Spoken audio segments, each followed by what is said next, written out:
పెన్షన్లు తెచ్చింది మనమే, పెంచింది మనమేనని వైసీపీ వాళ్లకు మాట్లాడే అర్హతే లేదని సీఎం చంద్రబాబు ఆగ్రహం. ముఖ్య నేతలతో చంద్రబాబు టెలికాన్ఫరెన్స్. దివ్యాంగుల పింఛన్ను 500 రూపాయల నుంచి 6,000 రూపాయల వరకు పెంచింది తామేనని స్పష్టీకరణ. మంచానికే పరిమితమైన వారికి 15,000 రూపాయల ఆర్థిక సాయం అందిస్తున్న ఏకైక ప్రభుత్వం టీడీపీ అన్న చంద్రబాబు. వైసీపీ కేవలం అబద్ధాల పునాదులపైనే రాజకీయం చేస్తుందని విమర్శ. తెలంగాణ వ్యాప్తంగా కురుస్తున్న భారీ వర్షాలు. కామారెడ్డి, సిరిసిల్ల జిల్లాలో వరదల్లో చిక్కుకుపోయిన 30 మంది బాధితులు. రక్షణ మంత్రి రాజ్నాథ్ సింగ్ ఫోన్ చేసిన బండి సంజయ్. బాధితులను కాపాడేందుకు హెలికాప్టర్ పంపాలని విజ్ఞప్తి.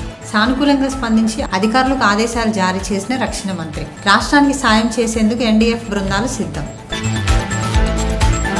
భారత్పై అమెరికా విధించిన 50% టారిఫ్లతో తలెత్తే ఎగుమతుల విఘాతం నుంచి తప్పించుకునేందుకు కేంద్ర ప్రభుత్వం ప్రత్యామ్నాయ వ్యూహాన్ని సిద్ధం చేసింది. వాణిజ్య శాఖ ఆధ్వర్యంలో 40 దేశాల్లో ప్రత్యేక ప్రచార కార్యక్రమాలు నిర్వహించనున్నట్లు అధికార వర్గాలు వెల్లడించాయి. ఈ ప్రోగ్రాంల ద్వారా ఆయా దేశాల్లో భారత ఉత్పత్తులకు మార్కెట్ను విస్తరించేందుకు ప్రయత్నించనున్నారు. భారత్తో వాణిజ్య ఒప్పందంపై అమెరికా ఆశాభావం వ్యక్తం. చర్చల్లో భారత్ నాంచివేత ధోరణి అవలంబిస్తోందని విమర్శ.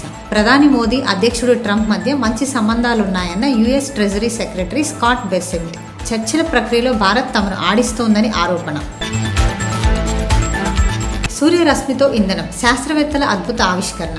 మొక్కల కిరణజన్య సంయోగక్రియ స్ఫూర్తితో పరిశోధన. కాంతి శక్తిని నిల్వ చేసే ప్రత్యేక అణువును సృష్టించిన శాస్త్రవేత్తలు. ఒకేసారి 4 విద్యుత్ ఆవేశాలను నిల్వ చేయగల సామర్థ్యం ఉందని వెల్లడి.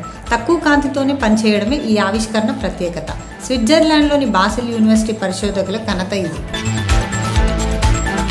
ప్రకాశం బ్యారేజ్కి మళ్లీ భారీగా వరద ప్రవాహం. బ్యారేజ్లోకి 3,13,354 క్యూసెక్కులు నీరు వచ్చి చేరుతున్నట్లు అధికారులు తెలిపారు. 69 గేట్లను పూర్తిగా ఎత్తి మొత్తం నీటిని కృష్ణానదిలోకి దిగువ దిశగా విడుదల చేస్తున్నారు. లోతట్టు ప్రాంత ప్రజలను అప్రమత్తం చేసిన అధికారులు. మహారాష్ట్రలో భారీ ఎన్కౌంటర్. 4 మావోయిస్టుల మృతి. గడ్చిరోలి నారాయణపూర్ అటవీ ప్రాంతంలో ఘటన. పక్కా సమాచారంతో కూంబింగ్ ఆపరేషన్ ప్రారంభించిన భద్రతా బలగాలు. ఘటనా స్థలంలో 4 తుపాకీలు స్వాధీనం చేసుకున్న భద్రతా దళాలు. అమెరికా మిన్నెసోటా మినియాపోలిస్లో ఓ క్యాథలిక్ పాఠశాలలో కాల్పుల ఘటన. విద్యార్థులు ప్రార్థన చేస్తున్న సమయంలో కాల్పులు. 2 చిన్నారులు ప్రాణాలు కోల్పోగా మరో 17 మంది గాయపడ్డారు. ఆసుపత్రికి తరలించి వైద్య సేవలు అందిస్తున్నారు.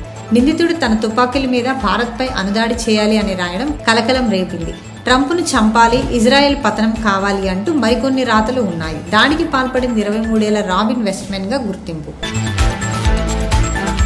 జమ్మూ కాశ్మీర్ బందిపోరా జిల్లాలో గురిద్ సెక్టార్లోని నౌషెహ్రా నాడ్ ప్రాంతంలో కొందరు ఉగ్రవాదుల కదలికను భారత సైన్యం గుర్తించింది. అప్రమత్తమైన సైనికులు వారిని లొంగిపోవాల్సిందిగా హెచ్చరించారు. ఉగ్రవాదులు కాల్పులకు తెగబడటంతో భద్రతా బలగాలు ఎదురు కాల్పులు జరిపాయి. కాల్పుల్లో 2 ఉగ్రవాదులు మరణించారు. ఆ ప్రాంతంలో విస్తృతమైన సర్చ్ ఆపరేషన్ కొనసాగుతోందని, ఇంకా ఎవరైనా ఉగ్రవాదులు ఉన్నారా అని గాలింపు చర్యలు చేపడుతున్న అధికారులు. మిజోరాం రాష్ట్రాన్ని యాచకులు లేని ప్రాంతంగా మార్చే దిశగా ప్రభుత్వం కీలక నిర్ణయం. రాష్ట్రంలో భిక్షాటన పూర్తిగా నిషేధిస్తూ రూపొందించిన మిజోరాం యాచక నిషేధ బిల్లు 2025కు అసెంబ్లీలో ఏకగ్రీవంగా ఆమోదం. యాచకులకు పునరావాసం కల్పించడం ఈ చట్టం ప్రధాన ఉద్దేశమని ప్రభుత్వం స్పష్టం.